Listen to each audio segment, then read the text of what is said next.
I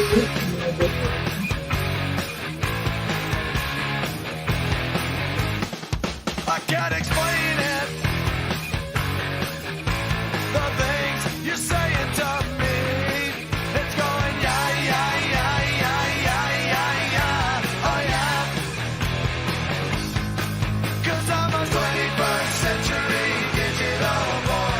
I don't know how to read, but I got a lot of toys. My daddy's a lazy middle class intellectual. My mommy's on Valium, so ineffectual. Ain't life a mystery? I'm trying to tell you about self-control, but now I really don't know. And then you told me how bad you had to suffer. Is that really all you had to offer?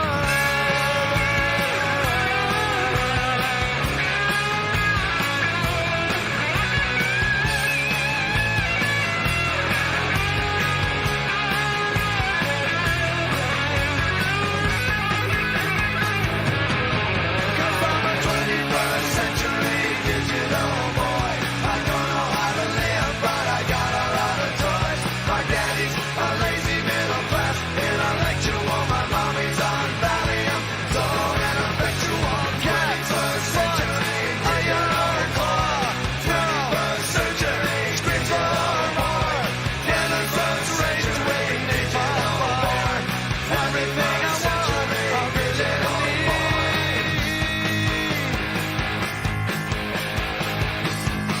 Ain't life a mystery?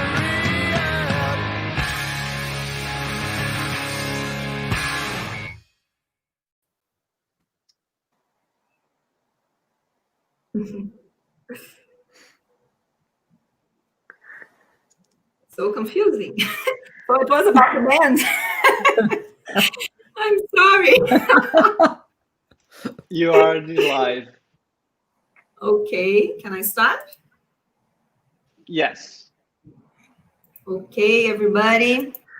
Good morning in Australia. Good night, everyone here in Brazil, United States.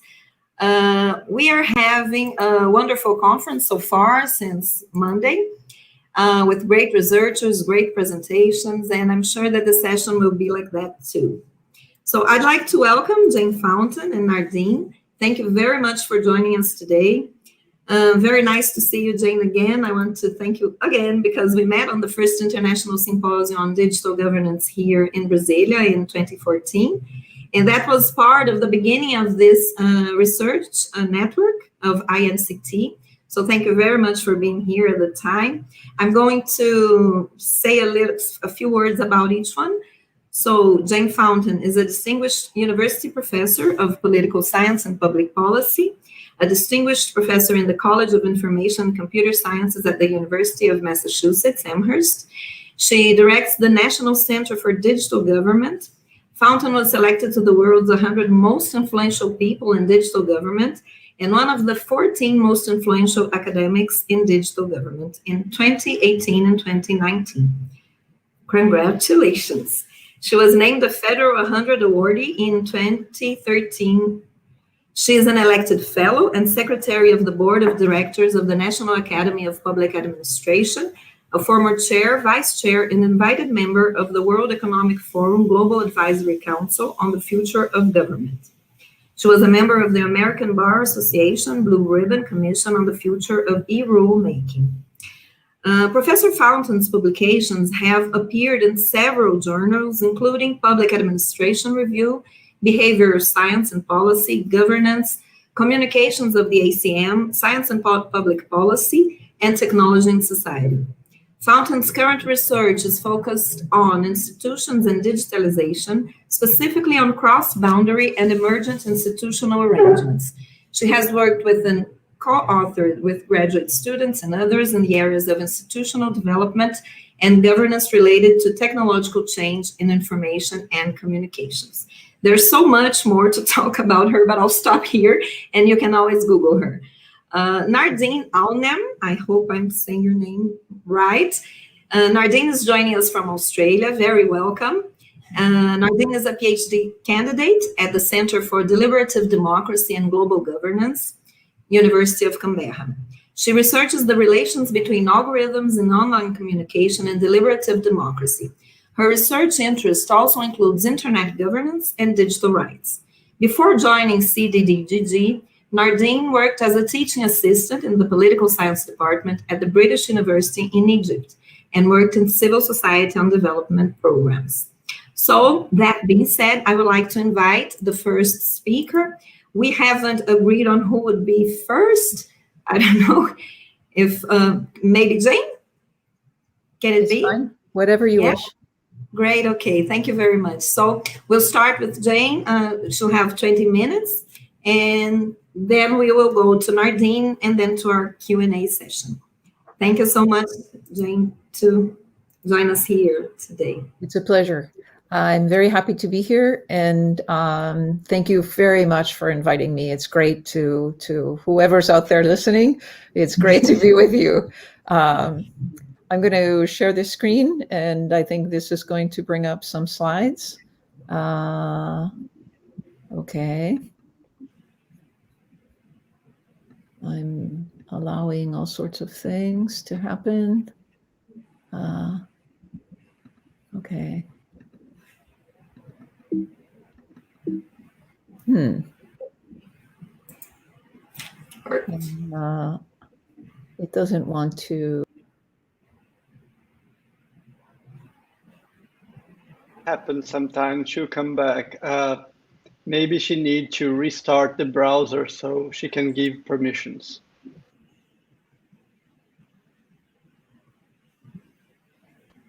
I'm back. Let's try sharing the screen again.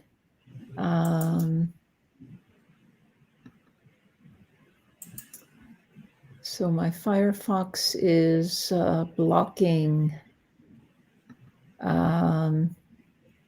Maybe what we do, Joao, what if I email my slides to you?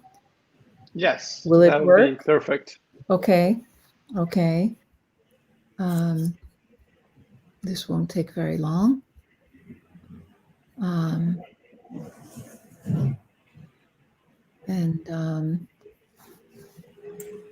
Okay.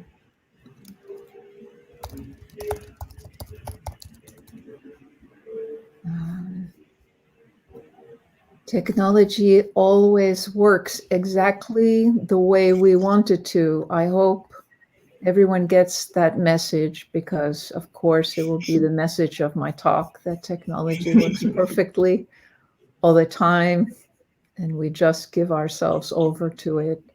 The slides are loading. Still, even with this glitch, you know, it's incredible that we can do this.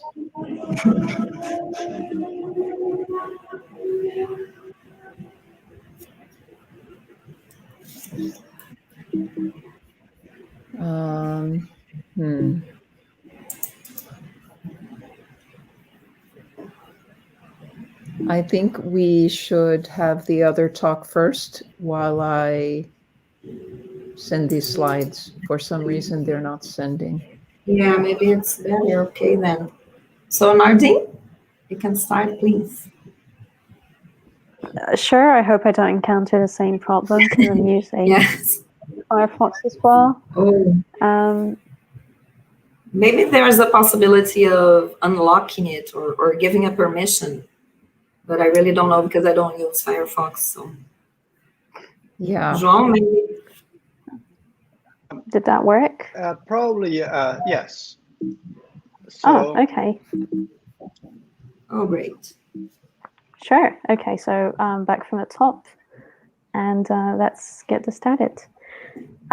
So I just wanted to start with a couple of notes on this research. I've started it in late 2019, so it's been about a year now in the works. I've presented this a few times before, and it has evolved tremendously. It's very different from what I presented initially, but at the center of it is the very idea that robots are included in political spaces, and I'm interested in understanding why is that so?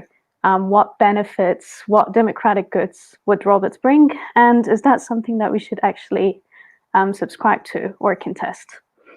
So to begin, I have to give a very important disclaimer. There will be a number of popular culture references here. So if you're interested in popular culture, I think that would amuse you. If not, I hope you find interest in it.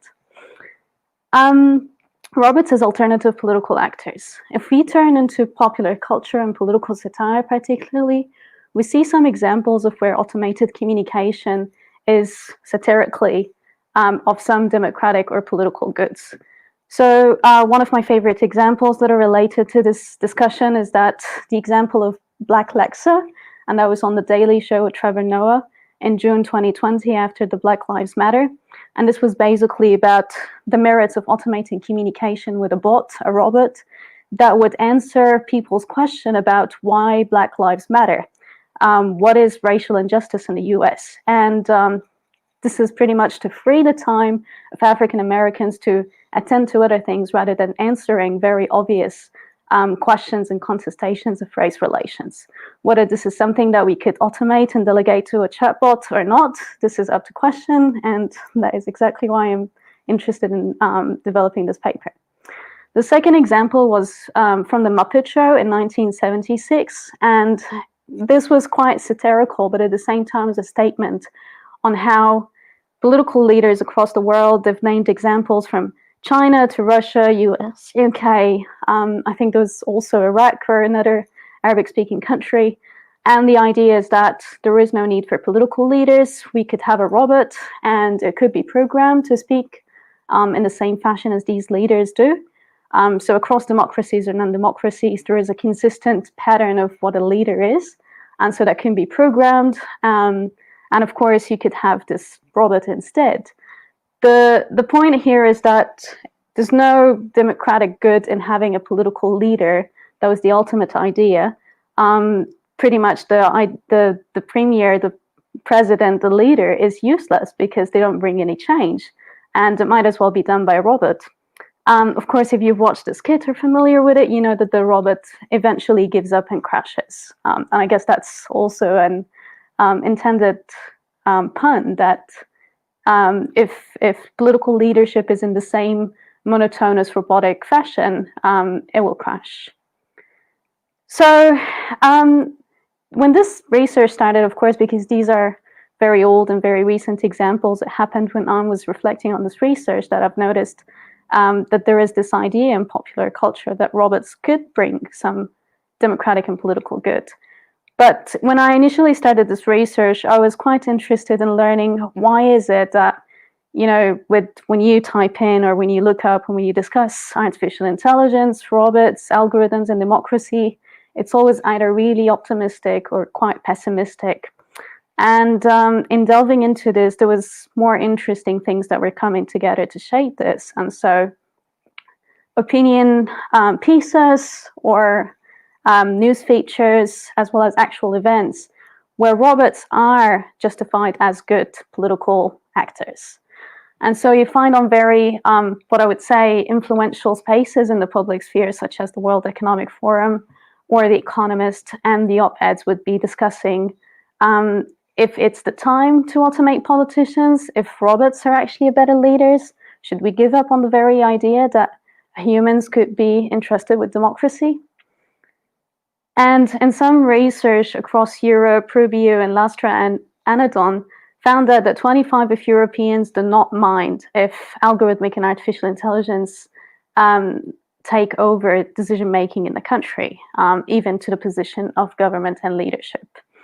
And of course, when we see the patterns in, you know, the rise of right-wing politics and populism, there's still, again, opinions coming up that maybe it is better to have robots than humans, as we have seen the consequences of these types of leadership. But how could we problematize this, robots in political spaces? I see that there is a shift. So, and there are two things that we're working by. A shift in which we see the internet as a space for democratic and emancipatory potential, where there is, you know, the conceptions of the public sphere, internet as alternative media, and virtual deliberations. All of these are coming together to produce what Keane has coined as the communicative abundance. Yes, we do spend a lot of time online. We do make a lot of communicative contributions, but we've shifted from this to actually enabling the very idea of alternative political actors, because of algorithms that are built on the very that are built to animate these actors, allow them to automate communication. They're able to make sense, or not make sense, but to take all of these inputs and actually transform them into communicative actors. And there are some conceptions about conceptions about communicative robots as algorithmic person, but I'm not going to get into the very categories of that in this presentation to make it brief. But we've seen discussions of the bad robots, propaganda bots, for instance. And what I'm looking at is actually a bit different. It's the robots that are not so bad, that are actually good. And this when I discuss algorithms in this, it's the very idea. It's not really the technical aspect anymore, but it's more about the idea that there is a logic that we could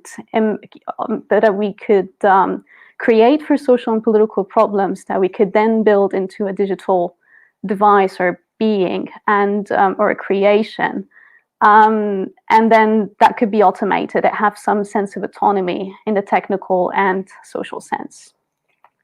And when we see discussions of artificial intelligence as communication partners, can we also think of them as partners in democracy? So to tackle this, this is a deliberative democratic account. Sorry, this has shifted. Because this paper presents a deliberative democratic account on the very question, why are robots included in political spaces?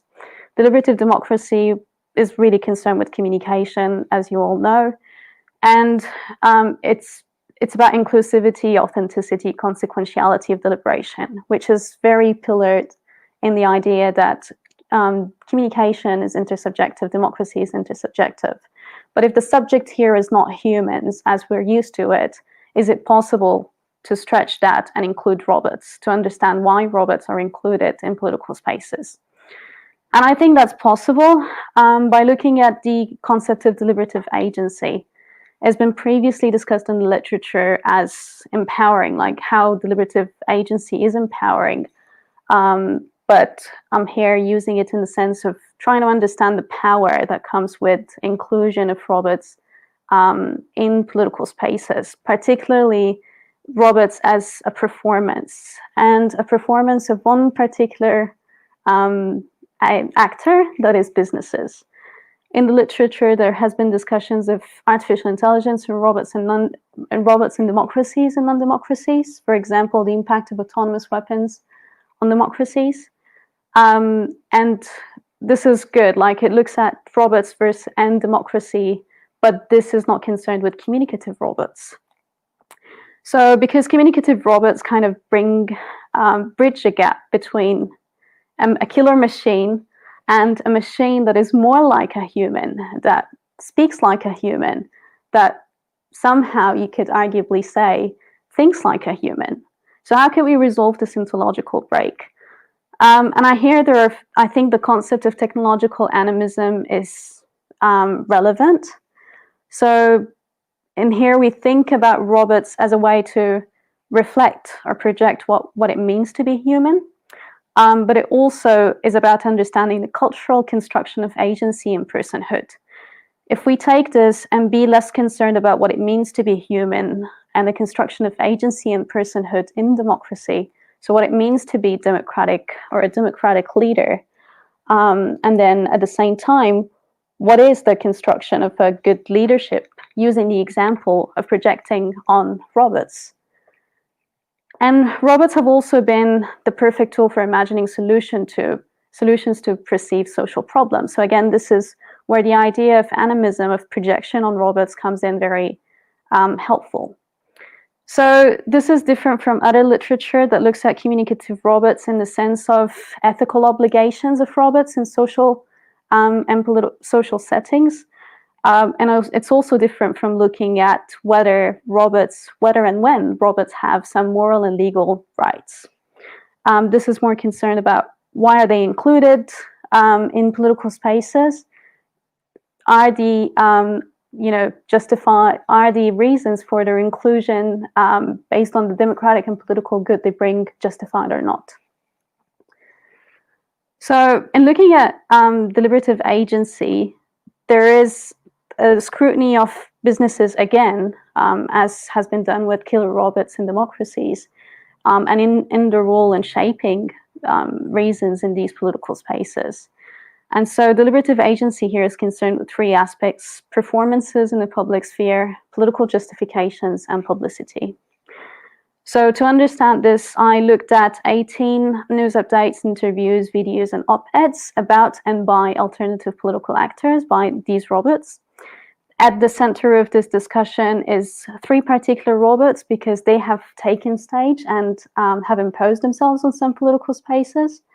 These were Sophia the robot, who has been a Saudi citizen, Michito Matsuda, who ran for mayorship in Japan, Tama City, and semantic analysis machine Sam, who is supposed to run for the 2020 New Zealand elections.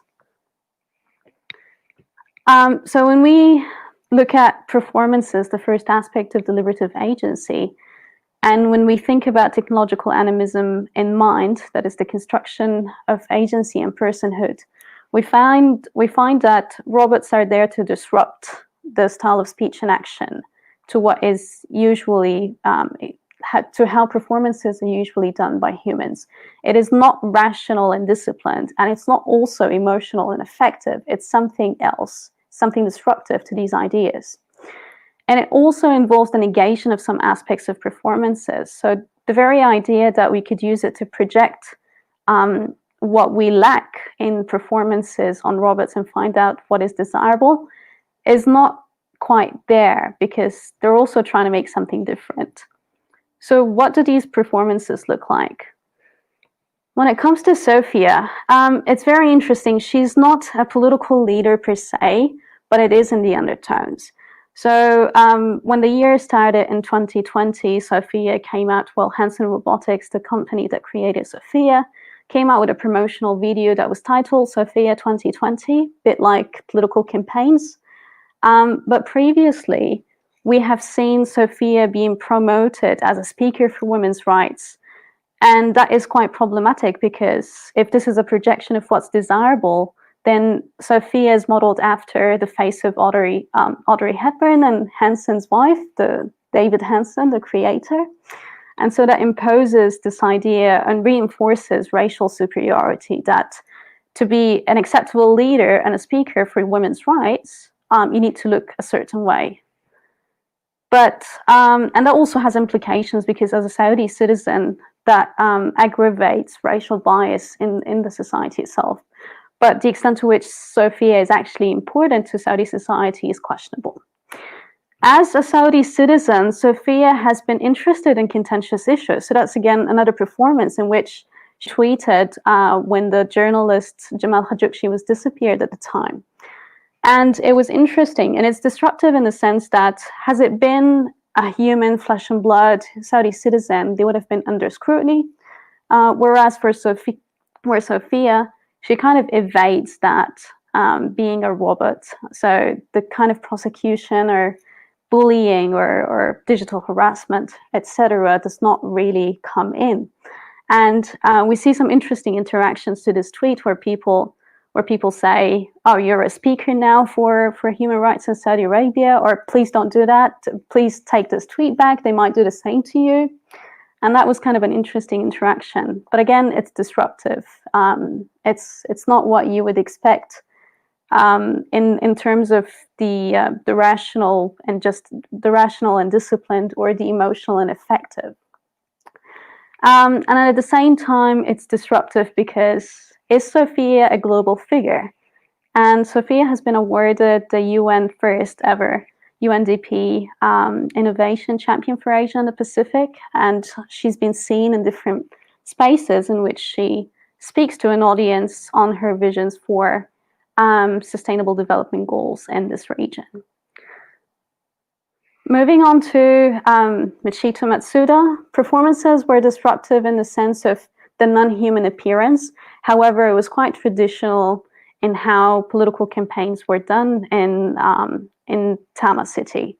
So as you can see, if a human politician tours around with posters, it is the same. If the posters are posted on bulletin boards on the streets and public spaces, it is the same. However, what is really disruptive is that the focus on the non-human appearance. Whereas with Sophia, if we go back, it is pretty much about making her as much human as possible. So again, disruptive, but in different ways. Matsuda actually got into third place for this election. With Sam, performances was about negating what is traditionally there, what is traditionally done by humans. So when we think about a robot politician, it's kind of interesting that, yes, touring the streets around or speaking to a screen, as we have seen in Black Mirror, would come to mind. However, that's not the vision of the creators of Sam. They thought that there is no need for a way to interact with the public in the traditional sense. So instead of walking the streets in the physical sense, Sam will be pretty much monitoring and data mining what the public has to say, and that will be walking the streets in a virtual sense. There is no form of face-to-face conversation compared to the previous two bots, in which even the humans, even if there is no actual robot out there and it's just a campaigning for a robot to lead, there is the sense that there would be some sort of face-to-face performance.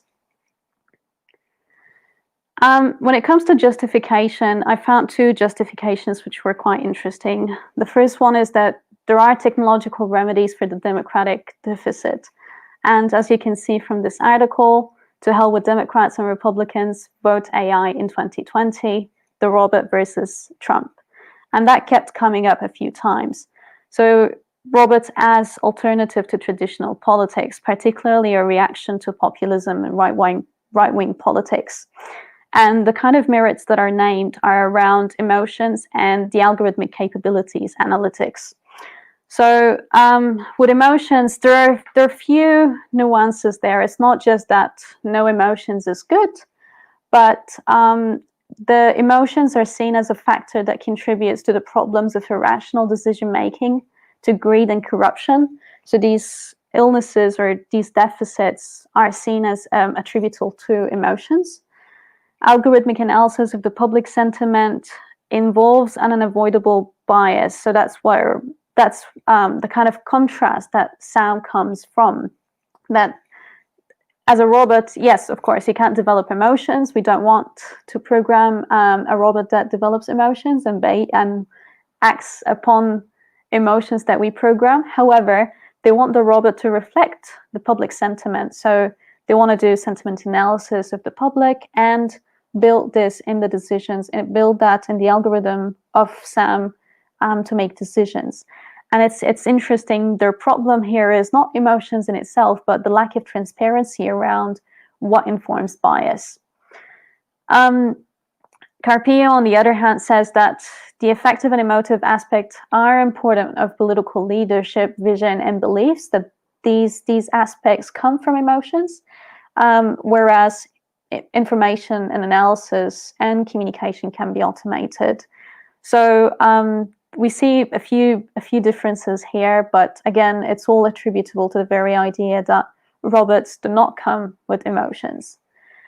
On the second aspect of the merits, this has to do with the epistemic quality of decisions. So as a robot, unlike a human, you can parse and analyze as much data as you could, but in conclusion, it's not as much as a human could do. And that's where their advantage comes in. And in the democratic deficit, there's a very interesting aspect as well, that is democratizing the robot politicians. So the robot does not come with inherent democratic goods. And in these discussions, it's very interesting to see what democratizing robots comes as. And so in one aspect, it's giving voice to the voiceless, and that's Sam's vision. There is a disparity between voting and voice. Of course, we're very familiar with that. But the developers of Sam are also aware of that, and they think that by like communicating with a chatbot, that Sam is going to give voice to the voiceless, and particularly those who don't have a voice through voting. There's also an aspect of listening. So Matsuda claimed that the robot given artificial intelligence can listen to millions, where that's impossible with humans. However, it's contentious if it's the same intersubjective listening that we'd expect in deliberative democracy. Other solutions to democratizing robot politicians come as voting on robot morality, or voting those who develop and design the robot politicians. But there is a very critical thing here that we have to pay attention to, that in this language, politics and democratic politics is equated to business operations. And so we see statements such as politicians are like a country's board of directors, and whether this is something acceptable or not is up to question. For the second justification, that is the future is robot. And here I've coined that based on the slogan, "The future is female," which I think is more relevant. And "the future is female" speaks of gender inequality. But when the future is robot, when we see the correlation between robot and the future, it's quite problematic because it constricts inequality to transpire. It kind of erases this aspect of inequality. But there is also another limitation of "the future is female" that is applicable to "the future is robot," which is inversion. So by replacing one binary with another, that's also quite problematic. We don't see all the differences and contributions to inequalities when we kind of accept this kind of justification. So examples of "the future is robot" include, Sophia being chosen as the UNDP Innovation Champion for Asia and the Pacific. She's a speaker on the meeting. This was a joint meeting between Economic and Social Council and the General Assembly's Second Committee on the future of everything, where Hansen later commented on this meeting and said, "Sophia personifies the future of technology." And it's interesting to see the United Nations affording Sophia to be a part of this political space, but also enforce this kind of claim. Sophia, in her promotional video of 2020, said, Sophia wants to contribute to the collective dream for a better future with humans and researchers. We have seen a robot called Pepper from SoftBank, which is also the creator of the political leader in Japan, Matsuda, as a witness in the UK Parliament on the future of education, which was apparently not as, they have communicated that the robot will be a witness. However, the robot was actually pre-programmed with the answers. So I was a bit deceptive in some aspects. But again, this claim that, okay, we'll bring in a robot to the parliament because this is a session on future of education. Again, Matsuda campaigns and the slogan involved a few ideas, including AI robot for policies for the future. And this is related to an emerging discourse on the fourth industrial revolution, such as what we've seen Carpio writing on Open Future section on The Economist. So when it comes to the final aspect of deliberative agency, which is publicity, have these justifications and performances been public, open to scrutiny? And I would say yes. These are reasons that are in different parts of the political and of the public sphere. But particularly, it's interesting to see how accessible it is, because one of the limitations here is that I've only looked at the English-speaking public sphere. But some of the spaces that are open to scrutiny, of course, includes the UN and the very idea that these were accessible on their online websites. These are ideas and reasons that are out there in news media, op-eds on social media, and news podcasts and interviews. So by means of wrapping up some concluding remarks, I've left out something here, sorry about that. So why are robots are included? Robots are included because it's disruptive, and I think that's another way in which businesses are in an episode of time in which their powers are extending, particularly because we rely on digital media and devices for so much.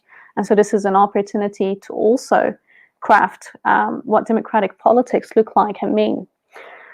And so alternative political actors is actually, and alternative to robots as alternative to politics is a veil for business political ambitions. And I think we should be quite critical of the role of business. It's not, we're just not accepting the robot, but we're also accepting the businesses behind it.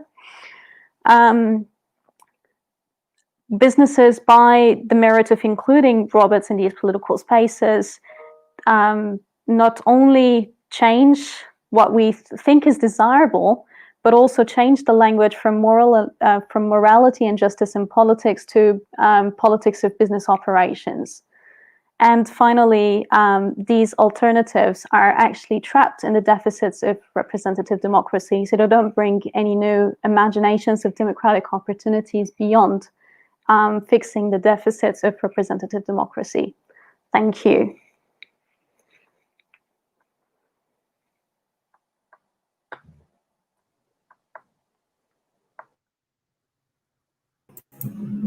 Thank you so much for this wonderful presentation, very instigating. Actually, how can we think of non-human actors starting to act in a human public sphere? So it's quite challenging and also very worrying, I would say. So I hope everything's okay with Jane and its slides. Yes? I think so.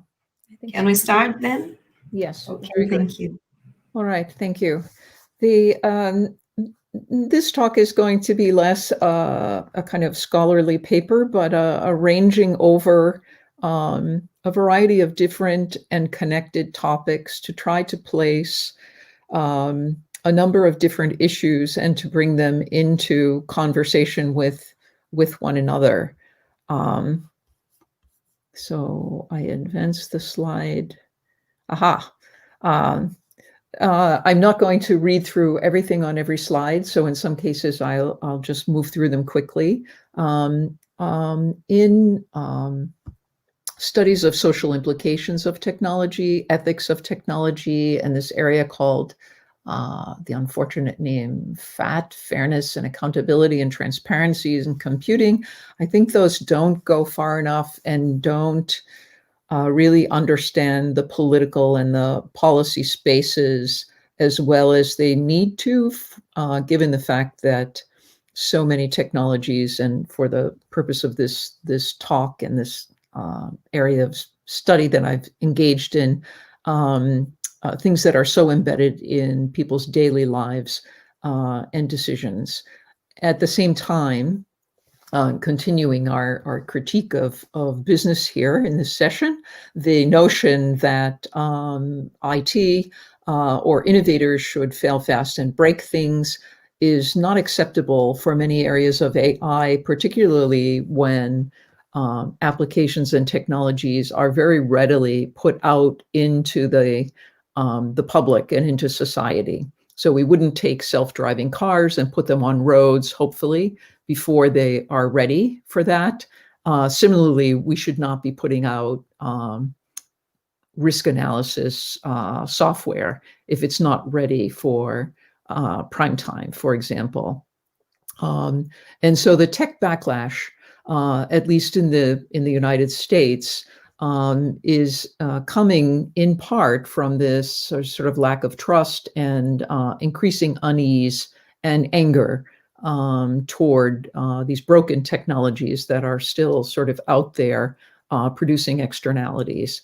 So in the case of AI, and I'm going to talk about facial recognition and algorithms, specifically biases in algorithms, what will be important in the policy realm, political realm, will be to have regulations or institutional structures and capabilities in place to ensure the integrity of the so-called learning processes in machine learning, which can be in many cases impossible for someone to see and to understand from the outside of the program. This is deeply problematic if we want transparent decisions, and we need decision-making that is accountable. Secondly, biases in data sets, and governments have huge, enormous numbers of data sets that are now being used to train AI systems, machine learning systems. What the systems are learning are those biases. So we have an opportunity to correct those biases and to understand them better, and not to simply use biased data to build our AI world on. And then third, there are workforce challenges, but I'm not going to take that up in this talk. I also want to talk about disjunctures and juxtapositions, at least in the US, and I apologize, I try not to be US centric in my talks, but this one is going to be quite US centric, although I think there are insights, hopefully, for many, many other systems as well. We have a disjuncture in the US between national policymaking, especially in the area of innovation, which tends to be focused on broad policymaking versus policymaking that gets done at the state and local level, which is often responding to concrete here and now issues, things that citizens and others need and want, their complaints, their desires.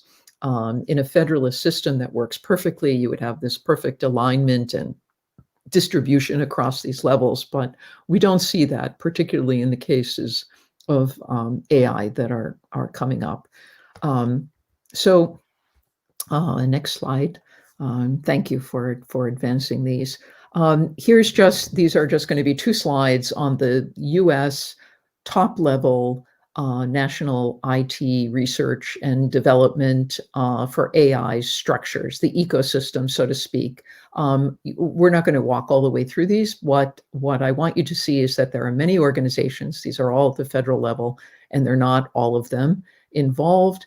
There are many areas of AI. These are working groups. Robotics is in here, but supercomputing, cybersecurity, human-computer interaction, etc., are all there. And of course, for reasons of division of labor, if you will, division of expertise, they are chopped up and they're categorized and separated. The working groups, basic R&D, the application layers, and then these cross-cutting R&D functions are all separated into very nice, clean little boxes. But of course, knowledge doesn't fit into those categories. And we might ask, where exactly beyond ethical, legal, and societal implications do we see other areas of import for society and for democracy? I'm ready to move to the next slide. Thank you. I'll skip over this one quickly. This is another depiction of all of these various areas, and this is how they're carved up in the budgetary space, the national level. This biggest one is supercomputing. These 2 second largest ones are AI here, about 11-12% of the total budget. And then the other is, I'm forgetting it right now. Robotics is over here, 9-10%, and then other areas. We're ready to move on. So US technology, science and technology policy, the national strategies almost invariably state the same thing. And it's particularly, I would say, poignant given affairs of the last 4 years or so and what may or may not be coming in the future. But those policies will state the US will be number 1. So for AI, US will be number 1. US will dominate the market. It's sort of like, we're number 1. We will dominate the market. We will put whatever money is required in order to make the US number 1 and keep its dominance. At the same time, this tremendous irony, I mean, not only is that just a kind of increasingly preposterous kind of claim, but it's interesting if you look across going back to the internet and web in the early 90s, looking at nanotechnology, looking at AI, looking at genomics, you could almost take those technological categories and leave the rest of the language entirely the same, and then just slot in whatever science and technology innovation area is, but the language would be around them would be the same. At the same time, we have growing inequalities. This is a table of the share of income earned by the top 1%. This term, the 1%, has become important. This takes us only to 2015. I can assure you it has not dropped off. It has continued to grow.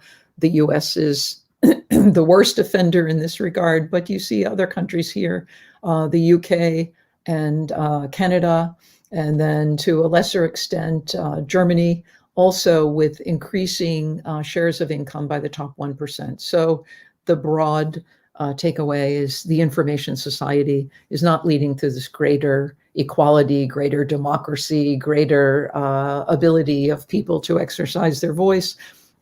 In many ways, quite the contrary. Next slide, please. And this is meant to just sort of paint a picture of where we are now in one perspective. Another observation on where we are right now is increasing and growing alarm on the degree and amount and pervasiveness of surveillance. The New York Times, which is one of the primary newspapers in the US, had a series last year on privacy and surveillance, and it was very well done. This obviously continues to be a problem. It was ratcheted up after September 11th, never really diminished from that time period. And of course, in recent years, could go much, much further. And Americans are becoming increasingly alarmed when they are made aware of it. To go back to our critique of business, one of the sort of points of many business applications has been to keep people blissfully unaware of the degree of surveillance, not so much on the part of their government, but on the part of businesses that are gathering, sharing, selling, splicing and dicing information from individuals. Next slide. Thank you. Another major moment, and probably a critical moment in recent U.S. history, and I would imagine that there are many parallels around the world, was the very brutal and sadistic slaying of George Floyd in Minneapolis last May. This was not the only Black person ever to be killed by the police. In fact, it was, in a sense, a tipping point. And of course, in a world full of social media, police brutality is now almost inevitably recorded, played over and over again at very close range. And the effect on many Americans, not all certainly, but many Americans, was to say, enough, this is too far. This is not who we are.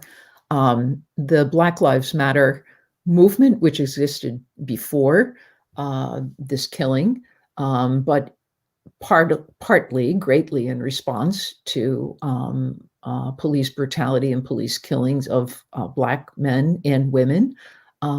If we were to blow up this photograph, which, Joao, you don't need to do that, you would see that there are many white people there. And one of the ways that the protests and awareness is changing in the US is that Black Lives Matter is certainly not just an issue for Black people or people of color or a few people who are, quite motivated, but it has become a matter for the majority of people in the country. It is a nationally urgent matter that we rectify things. So what does this have to do with AI, and what role does AI play? It's the basis for this talk in keeping white supremacy alive, possibly exacerbating it, and embedding itself in systemic and institutionalized racism. Next slide. After the George Floyd killing, journals, books, newspapers were full of articles, rightly so, about these issues. Sean McIlwain wrote this wonderful book, Black Software, to uncover and make more evident the fact that there actually are Black software developers, that there is an entire history that is sort of erased in the stereotypes of who's a computer scientist, who's a software developer. He also, in his book and in his writing, traces the history of predictive policing, which starts long before AI. Of course, AI, artificial intelligence, goes back to the 1950s. It didn't get started with big data. It simply has a resurgence and much, much more power because we have much more powerful computing. Anyway, he writes about how after the civil rights movement in the 60s, civil rights legislation, ensuing protests, one of the things that the Johnson administration does early and mid 1960s is begin to create a database of protesters. They didn't have facial recognition at that time, but they certainly had cameras, and they certainly could make files on people and use them as a form of social control, possibly blackmail, possibly harassment, or worse. So he has resurfaced that that important part of our history, and present surveillance techniques make it much, much more oppressive to think that everything one does can be surveilled and recorded and fed into big data. Next slide. At the same time, Joy Buolamwini, whose research, all of the researchers I mentioned here, I really commend their work to you. As a master's student at the MIT Media Lab, her advisors, Ethan Zuckerman, who's now, I'm very happy to say, at University of Massachusetts Amherst, is doing research on facial recognition software. What she finds, and I think it's become more common knowledge now, but at the time it really wasn't, was that data scraped from the web and fed into machine learning programs for facial recognition basically erases people of color.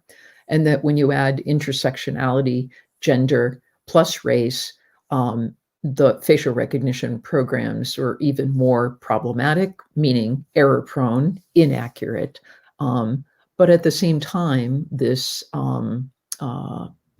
deploy things quickly and get them out into the public meant that these facial recognition systems are already being used, already pervasive in healthcare guidance systems, in criminal justice systems, in hiring and screening, and in a range of automated systems, including those to surveil protesters and demonstrators. Next slide. She showed, for example, and Amazon is more accurate now, but this is about 2018. Their recognition system was actually quite good for darker males, and for lighter females and lighter males. But for darker females, this intersection of gender and race, the system didn't perform well at all.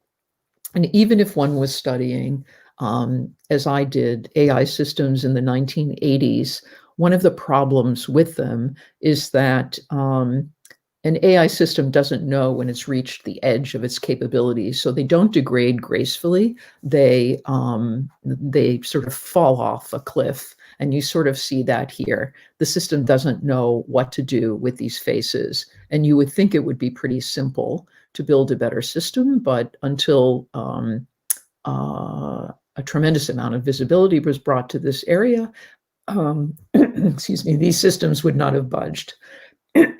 Next slide. Even Michelle Obama, one of our rock stars, appeared, and this is in a Microsoft facial recognition system. Their guess was, this is a young man wearing a black shirt. Why you think the hair is a shirt, I don't know. This young man has some kind of hairpiece. We don't know what to do with that hair. So it is just completely unable to make any kind of reasonable or rational guess at this person. Obviously, this is deeply problematic if you want to use these systems for any kind of social business identification, decision-making, particularly matching people up to whatever is in the database. Next slide.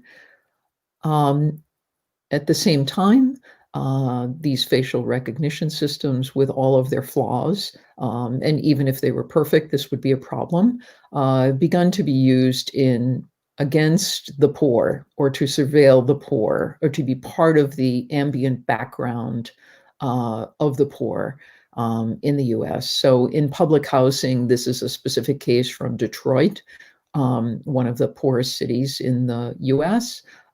Facial recognition technology began to be installed in entrances and around public housing.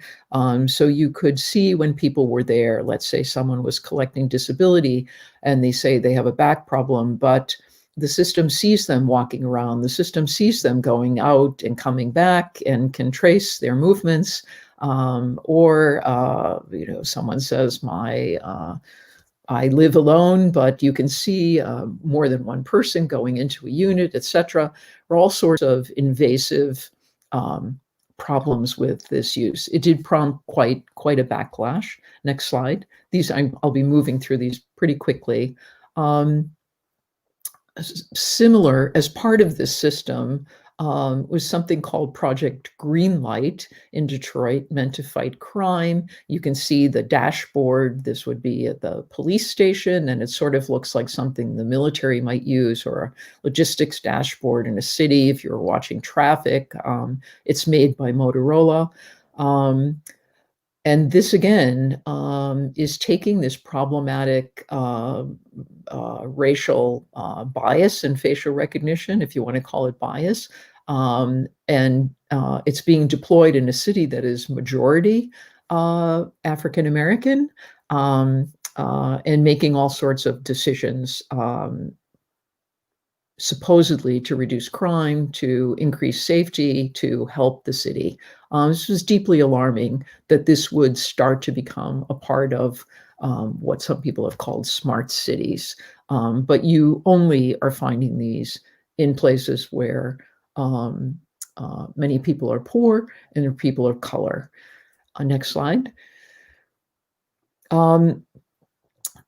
These phenomena and these challenges lead to congressional hearings. These are just pages, from the House Oversight and Reform Committee. There were a set of 3 congressional hearings last spring.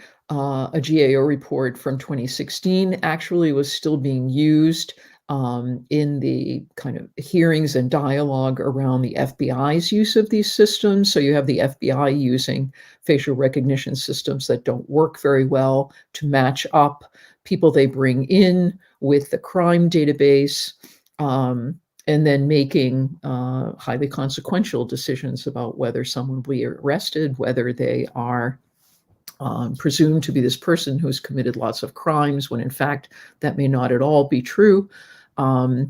The hearings were meant, obviously, to move toward regulatory policies, guidance, standards, procedures for using face recognition. But the point I want to repeat is that these systems are already in wide use, not only by governments, but also by businesses in the society. So the policies are lagging far behind. Next slide, please.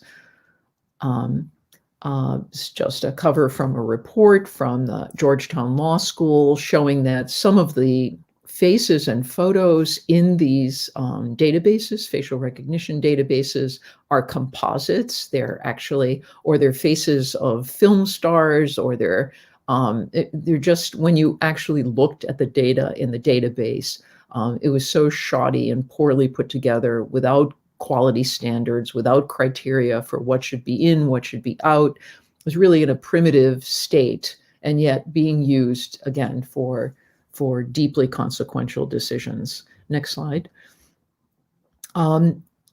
As a result of these hearings and these events, municipal governments, local governments, San Francisco, Boston, in various parts of the country, simply banned facial recognition systems. So you had local level governments saying, we can't wait for the national government because they don't seem to be moving very quickly. And we have these problems right now that have to be dealt with. They begin banning facial recognition systems. Businesses see this and they are pushing back, and also realizing that national level regulations are coming. They want to play a role in shaping those regulations. So this is just a sort of meant to show you sort of the political space and the jockeying going on. IBM comes out with a report saying that they want to do precision regulation. They don't want regulation across all of facial recognition because, of course, there are many, many different uses for facial recognition. So you have this concatenation of different actors, different perspectives, different interests in this cacophony. Next slide. After the George Floyd murder in May 2020, the horror and disgust and dismay at the disjuncture between the perceived desire and ability of the state, if you will, to advance the public good, especially the public good pertaining to people of color, was so obvious and so manifest and so deeply felt. There were so many protests. And again, if you look at those protests, there were a remarkable proportion of white people, white young people who saw this very much as an American issue, as our issue, as a human issue, not just an issue for one part of the population. That very quickly, by June, IBM CEO, companies are making statements, of course, about racial equality, racial justice, and how their company is going to advance these things. It becomes very clear that these facial recognition systems cannot stand. So they say, we're not going to use facial recognition systems from vendors for mass surveillance, for racial profiling, for violations of basic human rights and freedoms. And this is IBM saying, we're just not going to do it. We still don't have federal policies because, of course, we're in a very peculiar situation in the country right now, but there is some forward movement here. Next slide. And I'll try to move more quickly. This is a white paper by a colleague of mine, Eric Leonard Miller, who is a computer scientist, and Joy Buolamwini is actually one of the co-authors on this paper.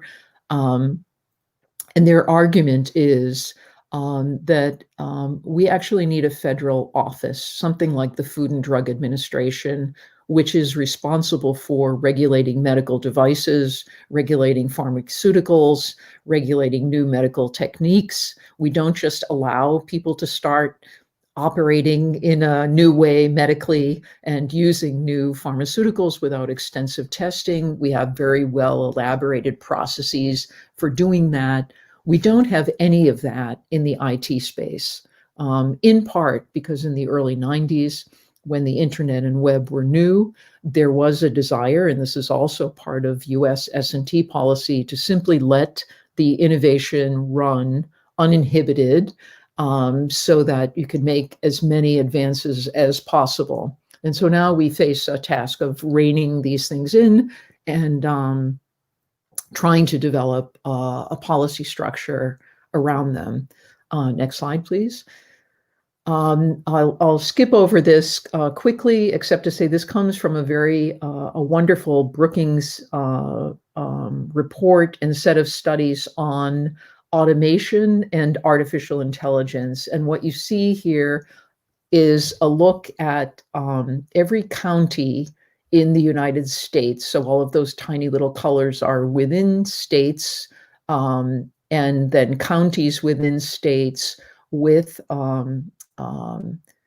analysis about how likely the major jobs and industries in those states are to be automated. So it gives you a picture of, at a very granular level, where different sections of the country, and I think every country should be doing this, are likely to be facing big changes, possibly big job loss, and economic change due to AI and automation. This is a similar analysis, but done demographically. This is another analysis by industry types and occupational categories. So when you put these all together, you can get a very fine-grained picture of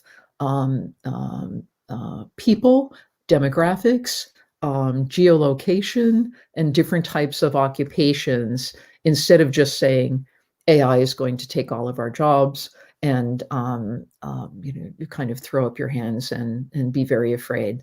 Next slide. Let me move on to screening algorithms, and I'll go a bit faster because I don't want to take too much time. And this is to highlight some of the problems with predictive analytics and institutionalized racism. Next slide. During the Obama administration, one of the high-level strategy documents on big data, which of course is necessary for AI, for machine learning, you need very, very big databases, recognize the potential that data analytics could eclipse, could distort, could diminish longstanding civil rights protections in how personal information is used. And they particularly highlighted areas like housing, credit determinations, unemployment or employment decisions, health decisions, education decisions, and other marketplace decisions. Why? Because if you have rules and you have big data that is embodying the considerable biases that are in the society, gender biases, racial biases, ethnicity biases, ageism, other biases against the handicapped, you're simply going to be building those into a machine learning system. And that would result in these problems. So they recognize that this is not a big discovery that we're just making. Next slide. Predictive policing. This is Hamid Khan in Los Angeles. He is an activist. He's been working for years on policing in LA. Next slide. He and his nonprofit fairly recently, well, last April, forced the Los Angeles Police Department, the LAPD, to end their predictive policing program. This program, PredPol, I would bet that PredPol software is in use all over the world or something like it. It was developed by a professor at UCLA in conjunction with the LAPD. It was meant to take data, a variety of different types of data, and make predictions about where crime is likely to occur. It was a GovTech 100 awardee, seen as a very innovative, useful piece of software. The problem with this type of software, predictive policing software, and some other predictive analytics, is that you begin to get these feedback loops and you get over-policing in certain neighborhoods, harassment, targeting, and often death and injury, distorted police records. So you're not helping these communities. You're actually hurting these communities that one would hope that the public sector would be helping. Next slide. This is just, I won't take time, the orange I'm not showing you a graph here of the US, which I think is number 2 in the world in incarcerations. It's just an absolutely horrendous record. But here you have a breakdown of the types of prisons, state prisons in green, local jails in orange, the very large swath here.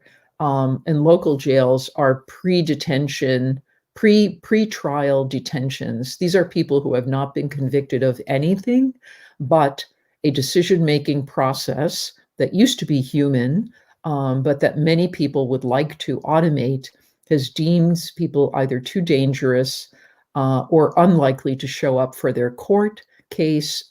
So it is felt that they should be put into pre-trial detention. We have a considerable number of people, close to 500,000 people in pretrial detention. There are people who languish for years in pretrial detention. It's an absolute disgrace. So using AI to make this decision when we know that these systems are already deeply biased would merely exacerbate this problem. It may be more efficient. It may be more there may be cost savings, but it would be a pernicious act to take. And we have some studies on the validity and the reliability and the biases in some systems that have been developed. Next slide, please. These are more slides on pretrial detention. Next slide. There are national movements. This is just one of them to do something about this, the National Partnership for Pretrial Justice. A great deal of money is going into this. Of course, if you have, back to our critique of business, if you have private sector jails, then you have an incentive to fill those jails and keep them filled with people. So there are just terrible feedback loops and externalities here that one would hope that no public servant would ever design. And yet we have them. Next slide. 2 scholars who have written and worked in the area of distortions and biases in predictive analytics are Cathy O'Neill, who used to be at Google, who wrote this wonderful book, Weapons of Math Destruction.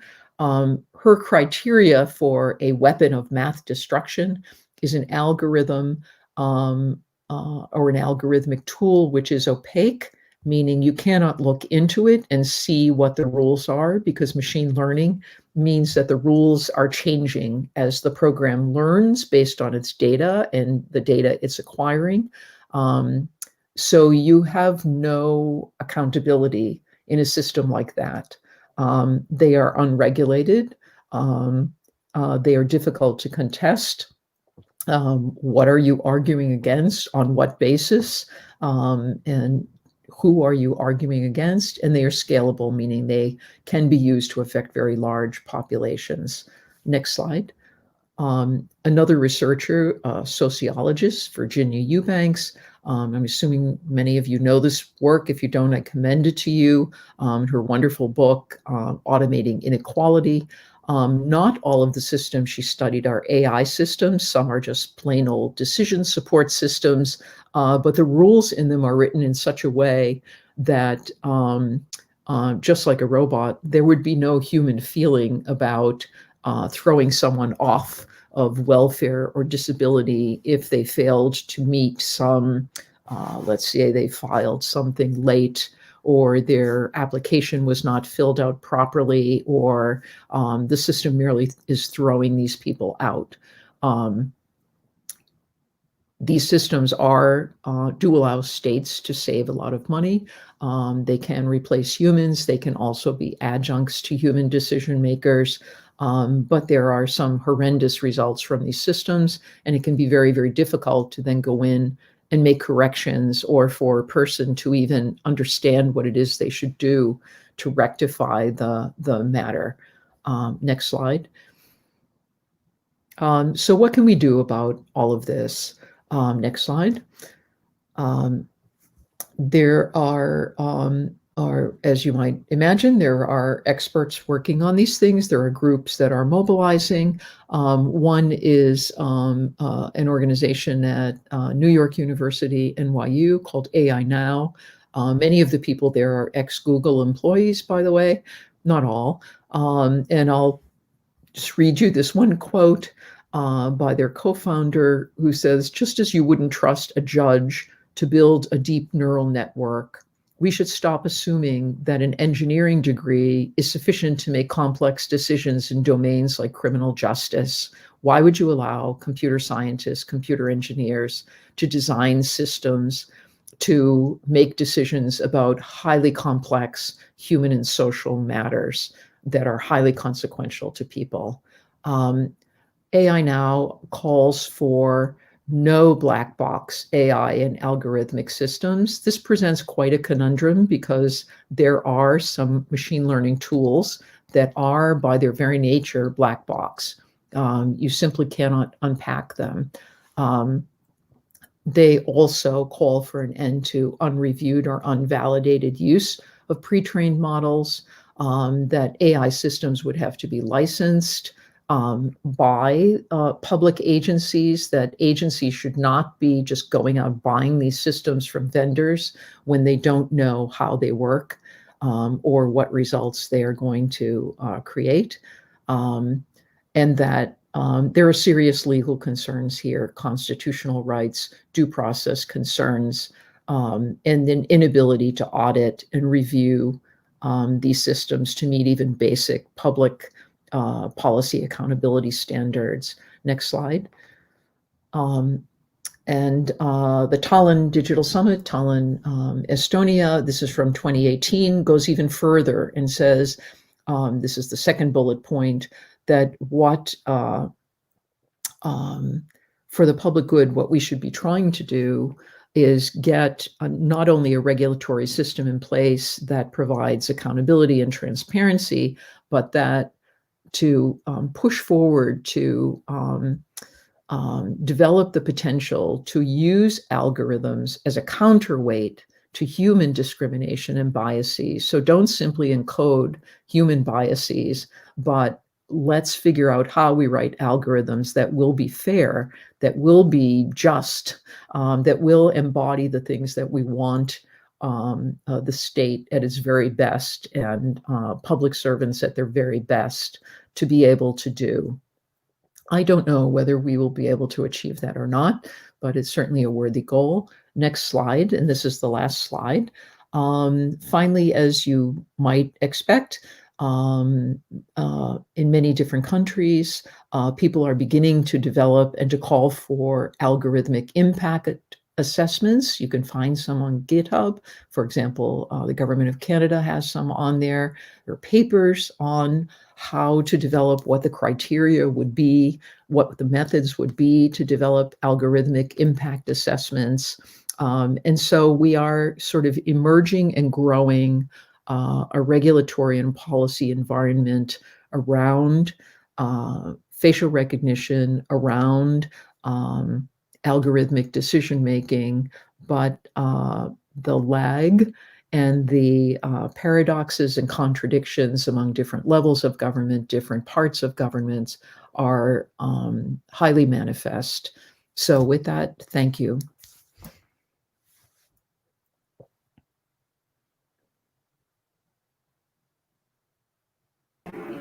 Great. Thank you so much, Jane. Wonderful data, incredible presentation as usual. So we have several questions here from our audience. I think João will show us according to what is best for us. Or João, should I read them or are you going to show us? Great, yes. So Leticia thanks Nardine for her presentation and asking her to talk about the lack of emotion. As I will read it literally. You talk about the lack of emotion is seen as a robot's merits on using it into politics. However, here in Brazil, we have a subtle movement starting from the development of chatbots inserted on social guidelines, as the violence against women, revenge porn, and xenophobia that have its main characteristic on the simulation of emotion for awareness objectives. How do you see that? Is there a limit for the simulation of emotion for awareness purposes? Yeah, that's a great question. So the thing that I wanted to clarify in the presentation is that the lack of emotions is kind of, there are a few differences in the justifications on why robots are good because they lack emotions. One, they're good because that remedies some of the democratic deficits associated to emotion. Like these, I think they wouldn't be solely attributed to emotions, but that's how the justifications were constructed, such as greed and corruption. And the other aspect is that robots are a vessel for emotion. So you could program the emotion or let it understand emotions as it should, because that's what it should do. In terms of limitations, I think I will echo Payal Arora when it comes to actually understanding what version of feminism is programmed, what version of emotions are programmed, and that should be up to scrutiny. And particularly shouldn't be just up to the programmers and activists, but also the people that are receiving these info activist communications. Yeah, sure. I have a lot of questions here, but I'll leave it to the end. So next one, Fernando Filgueiras. He asks for both of you, robots and algorithms replace human agency or modify the functioning of institutions in society? So we'll begin. Nardine, yeah. Does it replace human agency? It displaces human agency. I don't think it replaces it. And by displacing human agency, of course, it affects institutions and society. And if we stick to the example of alternative political actors, the inclusion of robots comes with the exclusion of other human agents. And that's when human agency is displaced. So it becomes a bit more exclusive, regenerates concentration of power in those who are actually able to access these institutions easily. I would just add to that I don't think it's necessarily the case that they replace human agencies, but I'm thinking back to a kind of sociology of knowledge and this veneration that I think is almost worldwide at this point for rationality as a kind of base level way that human beings should behave if they did what they were supposed to, whatever that means.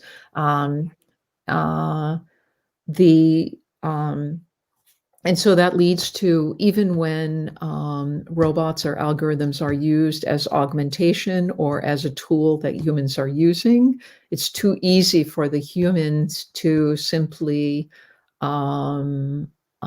assume that the computer must be right, or that if they don't have a good reason for differing, then they might acquiesce. So there's a very interesting, I think, psychology in both the case of robots, but also decision-making systems, which is, after all, what is in robots as well, to assume that they must be better, they must be superior, whatever they're saying. If you don't understand it, it must be because the human is wrong and the automated entity is correct. But they're only working on sets of rules, and they can be dramatically wrong, incorrect. Sure, and I think we can cover programmer. Can I? What? There's an echo. Can you hear me? Oh, sorry. There's a bit of an echo. I'll talk about it later. Okay. So to Nardine, I wonder whether the role of emotions in deliberation is necessarily negative. Feminist deliberative Democrats argue that there is no reason without emotion and no emotion without reason. You said earlier that deliberation is about intersubjectivity, not necessarily about rationality. The rational, in my understanding, is the intersubjective agreement, which is very much emotion-driven. Yeah, I absolutely agree with that. I don't think emotions are negative. This was just, again, an explanation of the reasons why including robots becomes with democratic and political goods. And emotions here it's not an absolute consensus or agreement on the lack of emotions as a positive. Yeah, and it's not just feminists who think that emotions belong in. There's a wonderful book. I think it's here on the bookshelf somewhere, but I can't put The my Enigma of Reason? No, there are probably a whole series of books. I'm thinking of Yeah, good books. Descartes' error that says the idea that you can have cognition without emotion was Descartes' error. And we've been living with it, ever since the Enlightenment, that you could somehow bifurcate rationality and the emotional side. Absolutely. And I It's think one of the that most- dangerous. Oh, sorry. The significant problem here is the narrative, the built narrative, that non-human actors are much better than humans. And actually that hides a very specific and very interesting issue behind that, which is who are the guys behind the robots? Who's the guy behind the candidate in Japan? It was an owner of a bank. So it is really interesting, and we cannot forget the programmers behind the programs, right? There's no neutrality in politics or in the policy-making process. So I think that the most important thing that we have to grasp here is really the narratives. There are built political narratives, not necessarily what is or is not. No? Emotion and cognition, rationality is all combined, and the most important thing I think that we have to analyze is how are these narratives built to undermine and jeopardize democracy, in my point of view? But I should. Yeah. So we have more questions. João Guilherme would like to hear more about a topic involving both presentations. I think he thinks something similar to me. Does the technological animism risks turning a blind eye to the political agency of programmers behind algorithms, including racial issues mentioned, by considering robots as autonomous agents? Exactly. So for both. I think you answered the question, Christiana. So no, but please, Jane, they want to hear you, not me. And there's absolutely no doubt that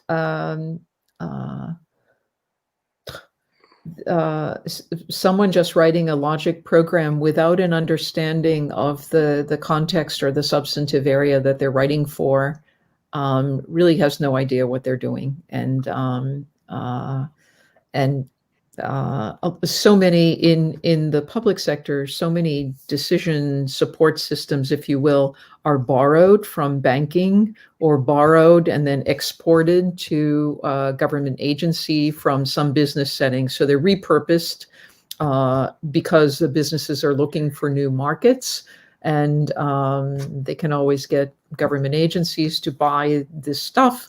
So the background of computer scientists, information scientists is key. A lot of computer science programs and information science programs, certainly the one at my university, are really trying hard to train, as part of the training, to introduce social dimensions of computing, human-computer interaction, but it's not, this is not political understanding or macro social understanding. It's more usability, or how can you be a bit more inclusive? So there's a lot left out.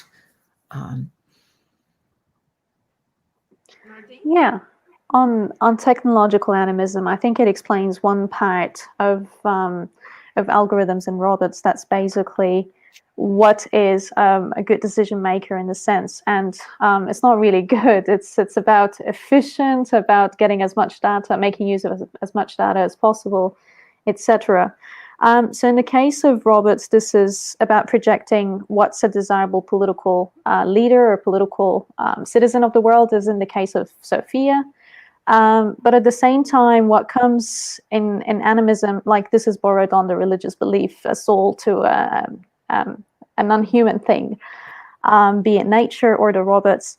So what happens is that these, given the soul they have animating these robots, they also they're not just a representation of an idea of what a person is, but also they create these publics and persons based on the logic that's built in how they interact.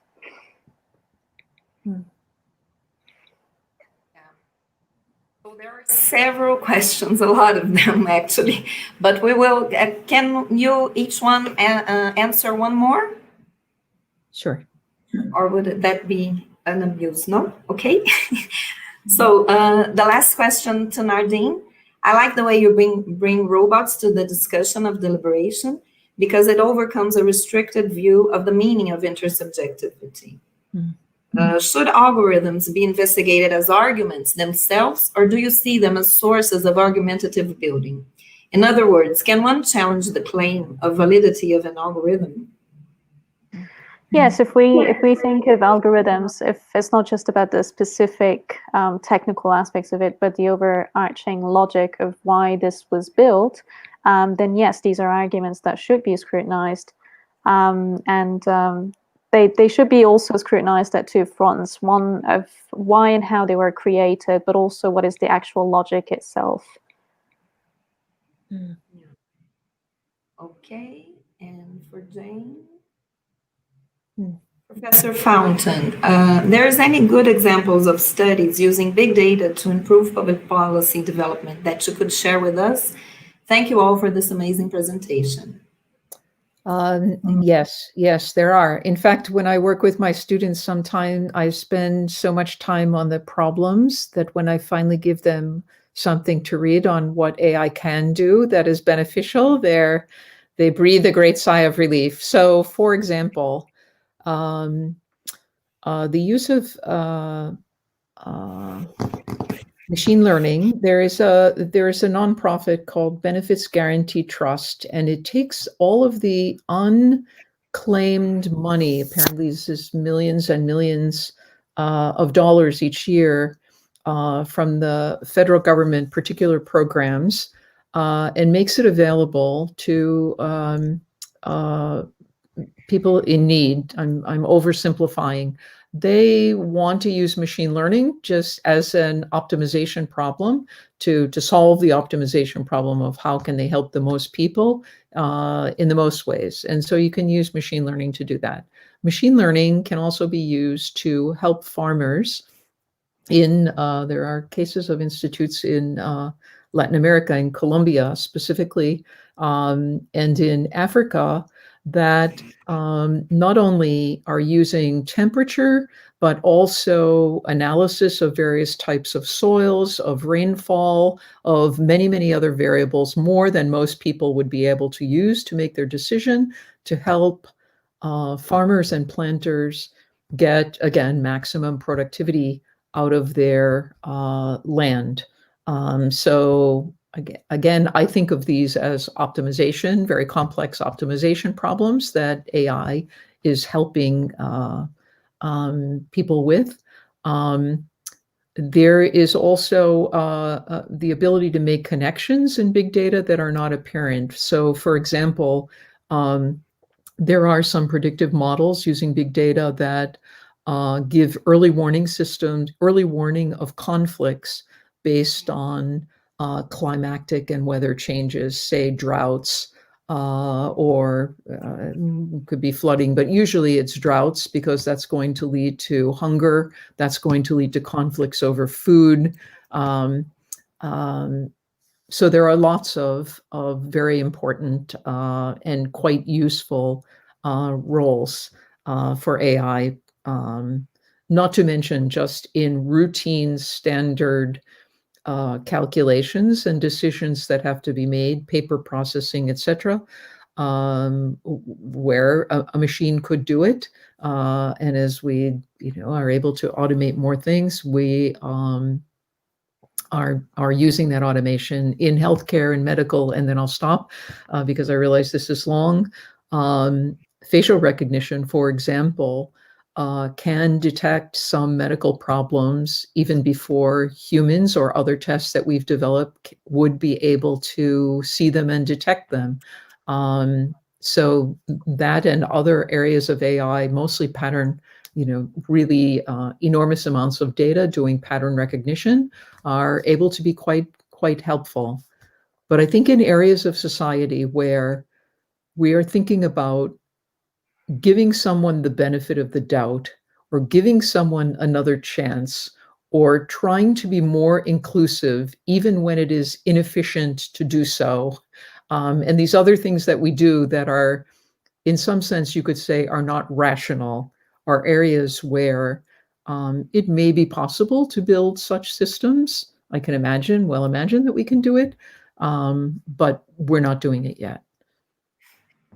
Yeah. So I think we'll have the last question to both of you, Jane and Nardine, from Marco Konopaki.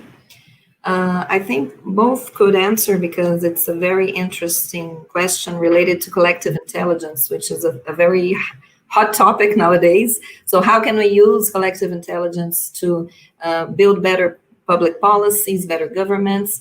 So the idea is, supposing the collective intelligence producing positive instrumental effects in deliberation, do you think robots can be the best interface on CI building and organizing? Nardine, you should go. I was waiting on the cue. Yes, I think there would be two things that I'd like to raise here. So the first is using robots in deliberation, and then using robots in collective intelligence, as in like when it's not particularly for deliberation. And so for the first one, I've in a recently published paper I've had with looking at artificial intelligence facilitators. It's quite problematic to keep robots as the interface, because the logic they're designed by does leave out some deliberative virtues, such as inclusion and equality. And of course, there are also so many other things when it comes to organizing that are filtered out or left out. Whereas when you have a human, of course, they could be gatekeepers, but at the same time, it's transparent to the participants what has been kept. So there are some problems. It's possible, but there are some problems. We need to be attentive to what happens. And ultimately, my argument is that citizens should be included in creating these robots rather than left out, just because we think that they would bring some benefits to deliberation. The other thing on using robots as an interface for collective intelligence, I think a very good way of thinking about it is thinking of humans and robots as symbiotic, in the words of Jin and F and Peter Nagy. So thinking that no robot could do the task alone and no human could do the task alone, pretty much how we deal with every other digital device that we have and devices and media. So in that sense, collective intelligence the interface should not be shouldered by the robot alone.